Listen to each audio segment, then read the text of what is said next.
The big question that people come up with, as seeing that all of our scholars from pre-modern times have all said that it's supposed to be from the sighting of the crescent. It's supposed to be from observing the hilal. From all of our scholars of the past, they all agreed on the same thing.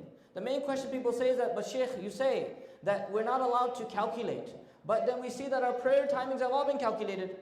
We all have a prayer timing calendar that every month you need it. In our home, and back home we find we have a yearly calendar. Subhanallah, it can give you the timings for the entire year. This is how it is. So what is the difference here? And this is a common misunderstanding. It's not the fault of anyone. I think everyone would legitimately have the same exact question, right? It's something very normal for people. The differences come from two misunderstandings. There are two misunderstandings here. Misunderstanding number one is that we assume that both celestial bodies work the same way. What are these two things we're talking about? We're talking about one body called the sun and the other one called the moon. And we think they're both supposed to work the same exact way. This causes a problem in our understanding. The second thing we find is that we think that there is certainty in calculations. We say that when the astronomer tells you the moon can be sighted on this day, then therefore it must be able to be sighted, and therefore we should start the month then. But is it true? Is it necessarily true that it's certainly the fact that if the calculation says so, it's going to be like that? This is another question. This is a misunderstanding we have. These two misunderstandings, let's tackle the first one. When it comes to the sun and moon, they operate completely differently. I moved it. The moon, the sun, how does it work? It is so well fixed, subhanallah. It is so well fixed that you can definitively tell yourself where the sun will be in the sky every single, if you are someone who studies it, you'll know where the sun will be, how long the shadow lengths will be, the timings and the duration, everything will be there easily for you. Because why? The sun is always there. In the daytime, it's very easy to locate, it's very easy to calculate, to the point that's so profound. You know how we start like Maghrib and you start Isha? We look at the twilight, right? What are the colors left in the sky? It's something so profound that those colors will always be there. There's no difference in that. Every single day of the year. But what about the moon? Is the moon there every single day of the year? Can you observe it all the time? Is it found all the time? Is it locatable? This is the thing. This difference between the sun and moon is quite literally the difference between night and day. And this is what people don't seem to recognize. They're thinking the functionality of the moon and the sun should be the same. Whereas in the Quran, Allah tells you, أَقِيمُوا الصَّلَاةَ لِدُلُوكِ الشَّمْسِ. The established prayer through the setting of the sun, through the time of the setting of the sun. But Allah, the Prophet did not say by the time of the sighting of the moon. The Prophet said by the sighting of the moon. So in other words, there's a difference here. One of them is established through the timing, and the other one is established through the sighting. Allah did not tell you to look at the sun. Allah just said if the time comes in, that's all you need. Whereas it comes for the moon though, it's not about the timing of the moon, it's about the sighting of the moon. Two different things. And so I want everyone to just note this. SubhanAllah, like this is known by our scholars. Imam Bayruni, rahimahullah, look at the moon for example. This is someone who took a picture from the same exact spot. Throughout it wasn't for one, where the moon was located for every single day of the lunar cycle, the monthly cycle. For every single day, they took a picture and showed you how it moves. Okay, this is not like the sun. The sun will be the same spot every single time. Zuhr Salah, you know where the sun will be. Asr Salah, you know where the sun will be. It's not like that for the moon. You know how long this picture took? You think it's going to be 1 month. She said it took her an entire year. Because sometimes it wasn't locatable. You couldn't observe it beautifully in a proper way. So she said it took me an entire year to take these shots. This is something known by our scholars of the past. We find Allama Abu Rayhan al-Bayruni rahimahullah, one of the polymaths of this ummah. He was a great astronomer. As for the scholars of astronomy and anyone who ponders this, the moon situation extremely well, concludes that the sighting of the new moon has no continuous pattern. Our ulama very well had known this fact. They said that there's no pattern, no system that you can really observe there. It comes in sometimes, doesn't come in sometimes. Imam Qarafi rahimahullah, we're thinking we're new people, or people we are thinking we're new people who have recently come up with this question of prayer timings versus moon sightings. We are not new. Imam Qarafi rahimahullah ta'ala, back in the 700s, he writes a book called Furuq. He writes the differences between rulings in the ummah. And the 102nd farq, the 102nd distinction between two rulings, he brings the difference between using the sun versus using the moon.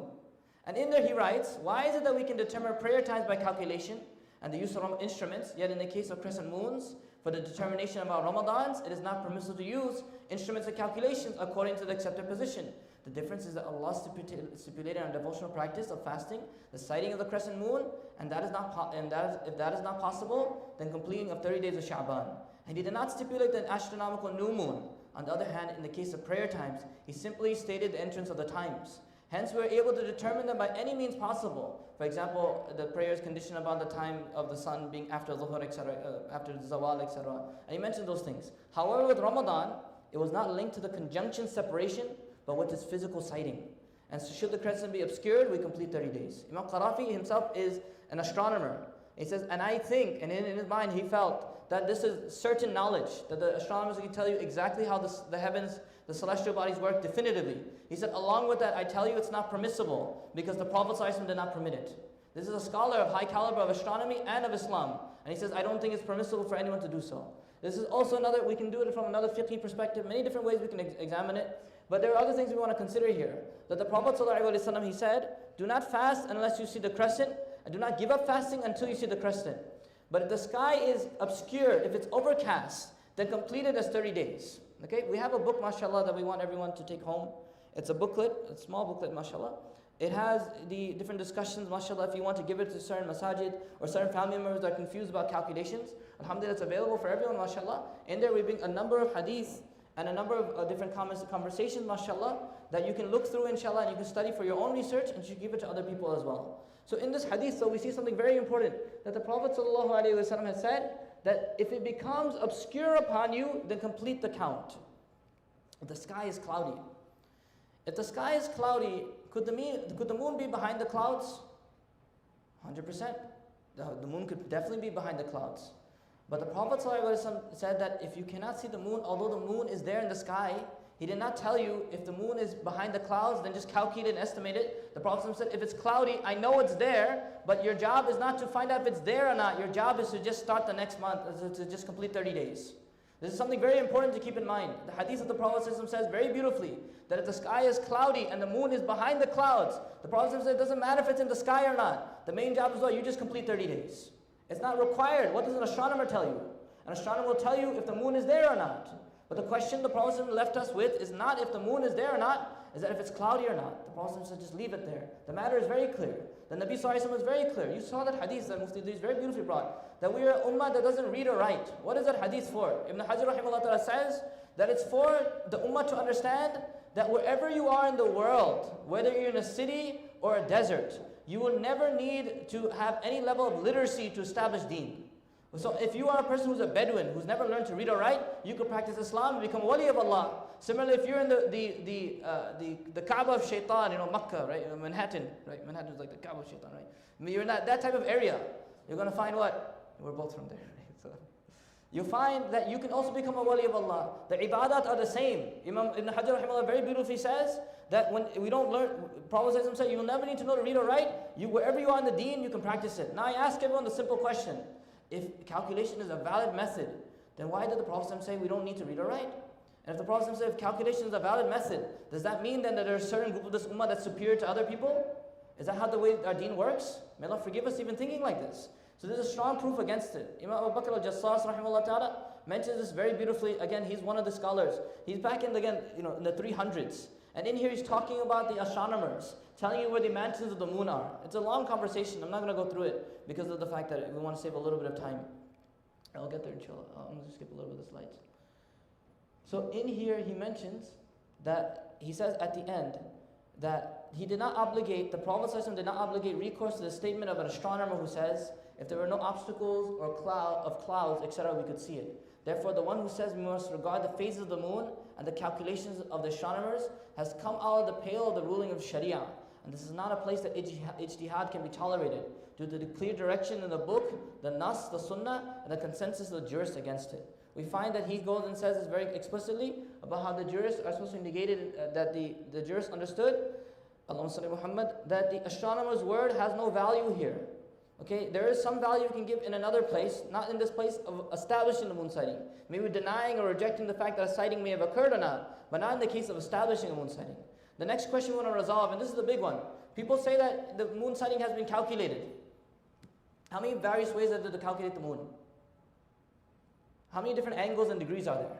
Have you ever considered what are the different bodies that affirm or say that we should calculate? What are the angles that they're choosing? What is the difference between the sun and the moon that the shadow or the crescent can be seen? What is elongation, right? What is the degree measure? How much time have they said is reasonable enough for you to be able to measure the moon? How long does the moon need to be born, right? This is a lot of questions that people don't seem to understand. Different countries have different calculations. Okay, there's a big science behind it. The main question is it possible to calculate the sighting of the moon? Very interestingly, because of the fact that Muslims kept bringing this question to the US Naval Observatory, they have a section on their website for Muslims. Because of this question of can you calculate the moon sighting or not, or the fact of moon sighting in general, they have an entire section on the website just for Muslims. And so they answered this question. You can look it up yourself. Although the date and time of each new moon can be computed exactly, the visibility of the lunar crescent as a function of the moon's age, the time counted from new moon, depends on many factors and cannot be predicted with certainty. This is 2020, this is in our recent time, modern civilization. We're supposed to be on the height of technology. They're telling you, we will never be able to tell you definitively that the lunar crescent can be sighted or be visible on this day or not. One of the easiest things that we need to understand, very simply, is that people's eye power differences. There are differences in people's strength of their vision. And there's differences in people's atmospheric and weather conditions. If someone in Texas, for example, says that we calculated the moon, that Ramadan is going to start tomorrow, but the whole time it was cloudy outside, what are you going to tell the brother? Brother, it's cloudy. You can't even see it in the first place. He's not going to look outside. They never look outside. They never look through the window anymore. This is a tragedy of this deception that we've fallen into, about we thinking that we can do it with certainty. So he mentions quite a lot of conditions. Okay? The moon's elongation to the moon, the speed of the moon in its orbit, the distance to the moon, the observer's location. Stated in less technical terms, many things are changing very rapidly. You have too many variables to consider. So he said because of that reason, we cannot specify or not. Okay? And so there are many other things we can focus on, mashallah, but there's a lot of things to express about. There are many other opinions about which degree measure and age is appropriate to calculate. And so in terms of the different opinions, I think maybe we have one slide on that. Right here. Some of the earliest reliable sightings of the crescent occur near elongations of around 10 degrees. Meaning if you were to see in the horizon that the difference between the separation of the sun and moon is about 10 degrees off, right? If the sun is like this way, the moon is like maybe about 10 degrees off like so, okay? So 10 degrees. Simply specifying the age or elongation of the moon cannot tell the whole story, but the elongation is a more reliable parameter to use as a starting point in assessing the lunar crescent visibility at any given date and time. What that means in simple English for everyone is that we should normally use 10 degrees if we're going to use a calculation. Our Muslim calculators generally use 8 degrees. When we're talking about calculation, I'm talking about even within this country, people don't use 10 degrees for the calculation, they use 8 degrees. Then I'd be using the recommended number, they're using something below that. And so that would give you is false calculations. So now I ask everyone, just a simple question, is it correct to start our ibadah on doubt? Are you allowed to start your zuhr before the time comes in? If you know for a fact zuhr has not come in, are you allowed to pray zuhr?